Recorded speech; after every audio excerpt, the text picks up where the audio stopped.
बिस्मिल्लाहिर्रहमानिर्रहीम। अस्सलाम वालेकुम। उर्दू मोरल स्टोरीज में आप सब दोस्तों को खुशामदीद।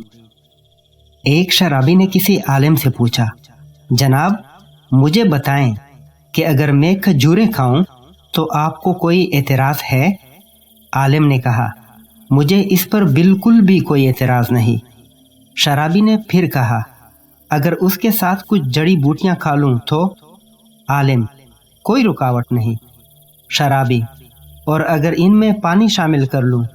आलिम ने कहा, बड़े शौक से पियो। शराबी ने पूछा, जब ये सारी चीज़ें जायज़ और हलाल हैं तो फिर आप शराब को क्यों हराम कहते हैं?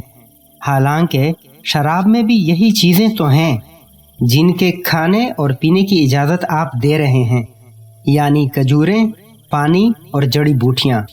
आलिम दीन ने शराबी से कहा कि अगर तुम्हारे ऊपर पानी फेंका जाए तो इस पर तुम्हें कोई एतराज़ होगा? शराबी, हरगिज़ नहीं, भला पानी से क्या फ़र्क पड़ता है? आलिम ने कहा, अच्छा अगर उस पानी में मट्ठी घोल दी जाए तो क्या तुम उससे मर जाओगे? शराबी, जनाब मट्टी से मैंने किसी को मरते हुए नहीं देखा। आलिम ने कहा, अच्छा अगर मैं मट्टी और पानी लूं और उनको गूंद कर एक ईंट बना लूं और उसे खुश्क करके तुम्हें दे मारूं तो क्या ऐसा करने पर तुम्हें कोई एतराज़ है?